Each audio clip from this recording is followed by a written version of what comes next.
So you find that perfect, awesome Petoskey stone, and it just is crying out to be polished. So do you polish it? Do you polish it by hand, taking who knows how many hours and all that grit and all that dust and cramped fingers? And is that really what you're going to do? Or are you going to put it in the polisher and let it go round and round and round for a month? What are you going to do? There are videos out there that tell you how to do it in a polisher, a tumbler. I'm going to give you one more video on how to polish a Petoskey. Or I'm going to show you what not to do, because I might blow it. So watch and see. I'm going to take some of these Petoskeys stones and other stones that I found on my last trip up to Lake Michigan, and I'm going to try to polish them. That one's not so great, but I like that one. I'll throw that in. I like that one. Throw that in. Well, that is a favosite. I'll throw that in. And this is kind of a junk rock, so it's Petoskey, but doesn't look like much, so I'll throw that in. Here's another one that's kind of junky, but who knows? I mean, I've got to fill up the little container, right? So I'm going to throw that in. I don't know, maybe that's too nice. Maybe I'll save that for the next go round. And this one is kind of a rough, that's a pretty rough Petoskey stone. You know, some of these I feel like they're just sort of sacrificial lambs. Favosite. Favosite.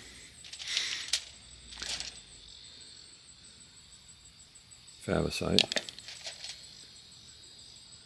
Petoskey stone. Well, that's really more of a death plate. I'll throw that in, see what happens. Favosite. Maybe I should try to put that one in. That can work.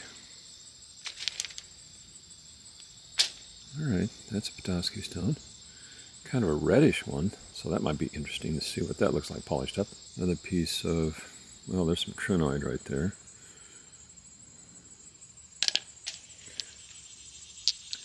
Favosite and Petoskey stone. Favosite. Petoskey. These are all fossils. I'll throw them in. Alright. I think we're just about done. Petoskey.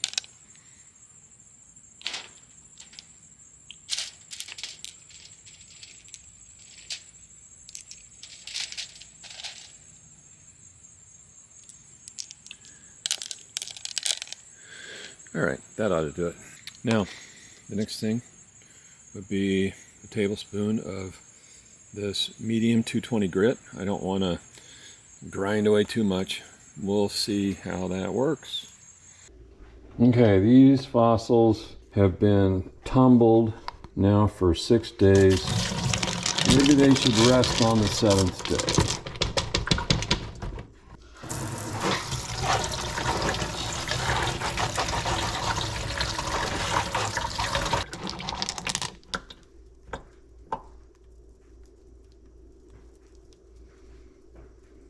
Well, that one's pretty worn down.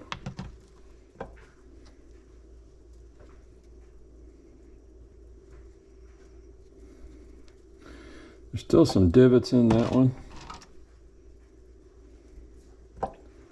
I think I'm done polishing this favosite here. And this one as well. Now this particular stone, I called it a junk stone. It doesn't look any different than it did 6 days ago.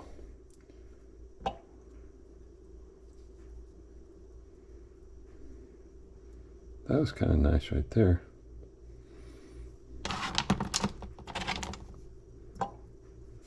Okay, this is a favosite.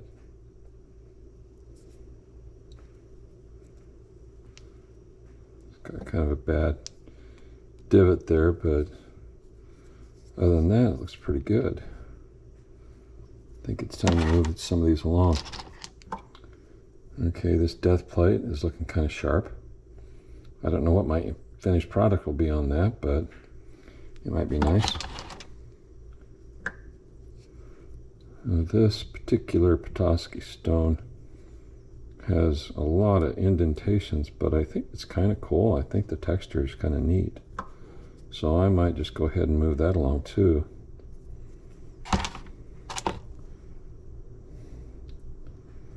That's probably the best looking one out of the batch. I like the white lines, well defined. And this one,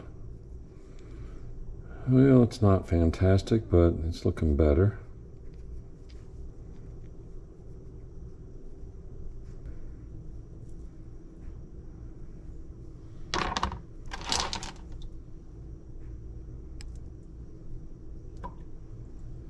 These are not the best Petosky stones. Picked that intentionally so that I wouldn't ruin anything that was really good. Favosite.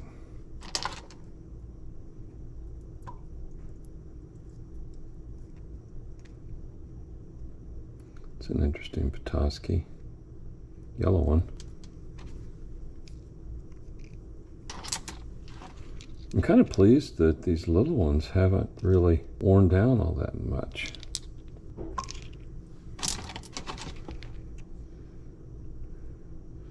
I don't know if I'm supposed to like that or not, but you know, as far as other people and their opinions, but I do kind of like it.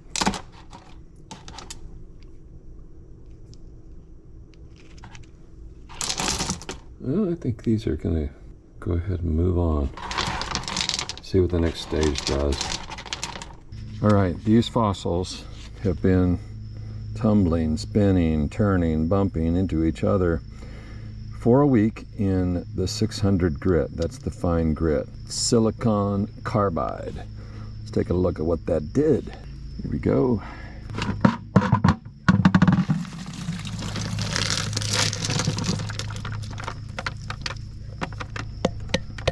All right, that is sufficiently a mess. Here's the proof of the pudding. Okay, now that I like.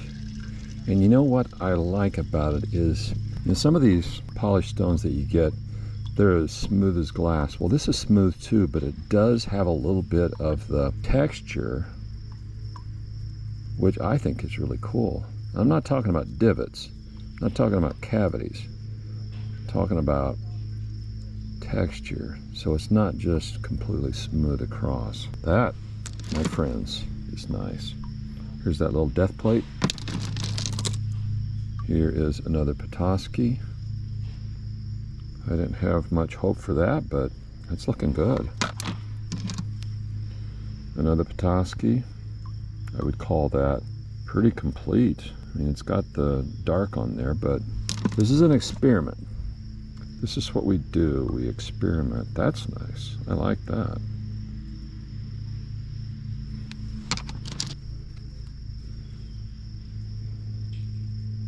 Here's another one that was just kind of taking up space, and can't say I'm very impressed with that one. But ooh, I like this. Favosites. Ooh, hoo, hoo. Very nice. This one probably needs to go in the polisher a little bit more, but I like the reddish look that it has.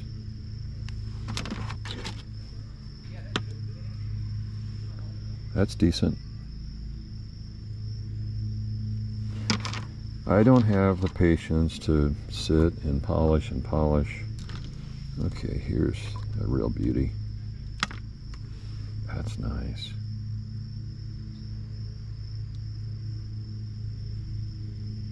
Favosites. I like that honeycomb coral. Well, I mean, it's honeycomb, but it could actually be considered beautiful with that yellow in there. And this probably is the best Petosky stone of all of them.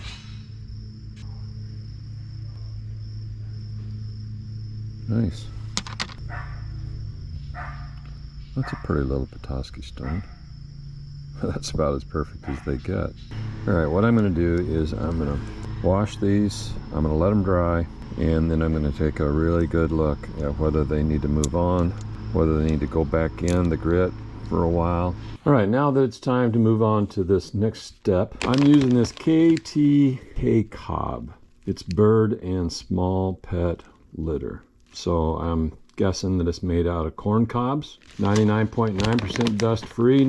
Now, the video that I saw on television, on YouTube, said to transfer things over to a vibrator. I don't have a vibrating tumbler. I'm a tool minimalist and a rock counting minimalist. So I'm just going to give it a shot here with just the regular rotating tumbler. I am going to put in a layer of that on the bottom. Put in a Petoskeys stone. I see dust. This is my favorite one. So I'll put that in. Another one in. A couple of these little ones.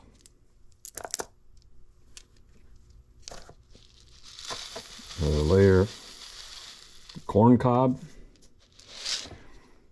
You know, this stuff is actually good for your complexion.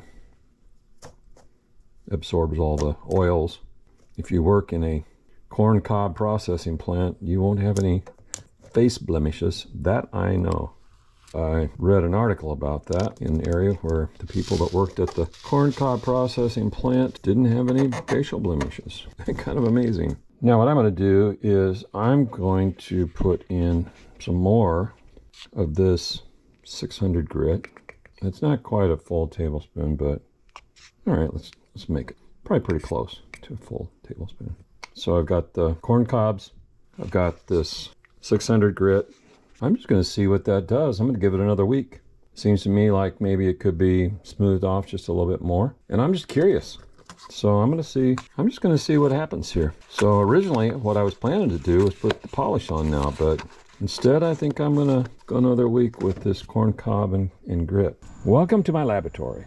We are going to take a look and have a reveal here. Is it a boy? Is it a girl? It's a Petoskey stone. We're going to take a look. It's been in 600 grit and corn cob mixture for 7 days. So let's take a look and see what that did.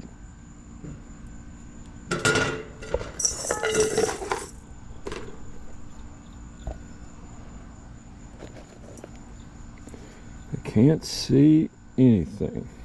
So I'm going to clean some of this dust off, and then we're going to see if these things look any good or not. So what I'm going to do now is I'm going to burnish these things, which that's a fancy word that means to put some borax in with these babies and let them go around a little bit more. And another term for it could be enhancing. And they definitely need it because I think that they are kind of slimy. It's just a little bit slimy coming out of that other mixture. So put some of these spacers in just to kind of keep them a little bit, maybe a little bit padded.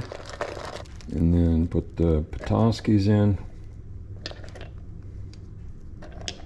And the other favicites, which ended up being some of my favorites. I mean, they really came out looking good. Some more of these spacers, which I got at Lowe's. A little bit of borax. Some water.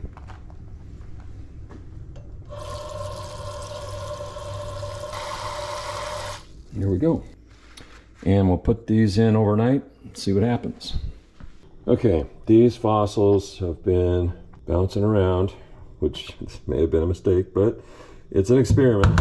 They've been bouncing around all night in the borax, trying to get them as clean as possible. So I felt like they were a little bit slimy, and I might have, looking at that, yeah, I cleaned them off. I might have ground them up a little bit too much here. Let's just see what we've got.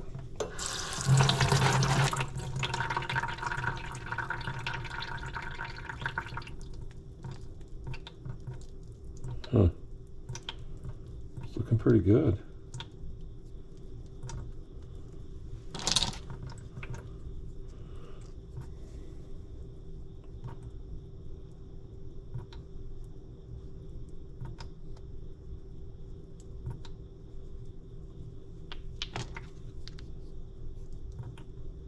I think they need to be smoother than this, though. This has been 2 weeks now in that corncob mix along with the fine grit, and I think this is going to reveal my mistake, because I think what I should have started out with, instead of the 20 or the 220 grit, I should have started out with a coarser grit to knock off more of the bumps and everything early on, because now once I reveal this, I think we're going to have some fossils that are kind of chafed a little bit, so there'll be some little indentations, and when I put the polish on, it probably won't look real smooth. So here we go. Whoops, here we go.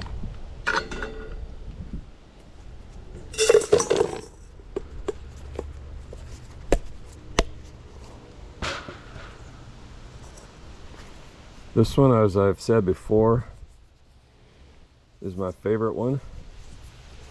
If this turns out okay, I'll be happy. And again, I thought this was kind of a junky Petoskey stone, but I think it's going to end up pretty nice, other than should have started out with a coarser grit. So get these all out of here. I'll save this grit and this corncob mix so that I can reuse it. And another one bites the dust. A little bit more of the corncob. In we go. And we'll add in a tablespoon of polish.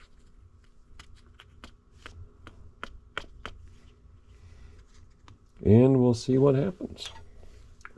Okay, now honestly, that looks disgusting. This is the corncob mixture and some polish, rock polish. And this is this is what they look like coming out of that. So I'm going to rinse that off and see what I get. A month and a half in the rock polisher, and there were some winners and there were some losers, and mistakes were made. As I said before, there were winners and losers, and I was trying to imitate this particular rock. And sometimes I think a rock can be too shiny. You can't even really see what you want to see in the rock because it glares so much. All right, what I think turned out good. The little death plate there in the front, the favosites, the little Petoskeys. I'm very happy with them. Very happy with that little chain coral in the middle. These all look extremely nice. So the biggest losers. This, I would say, is a C+. I mean, you can at least tell that it's a Petoskey stone, and while it is my favorite, and I'll probably leave it just like this, it could use a little bit more. That was the best. This is the worst. This is a really nice favosite. You can't tell that it's that. And if you can't tell what a rock is, or if you have to explain, or if you have to get a special flashlight so that somebody can tell what it is, I don't think that's much to be excited about. So this will have to have a whole lot more work, because I give this an F. And not F for favosite either. This, I would say, is a C-. And I would say that about the rest of these that I did. Here's another one. It's not bad. It's not good. These will give me something more to concentrate on in the winter. Well, that's it for this experiment. It's been fun, and it's been a partial success. But I learned some things. I hope you learned some things too, even from me just blowing it on a couple of things here. I mean, you learn things to do, and you learn the things not to do. You follow the script, or you anti-script.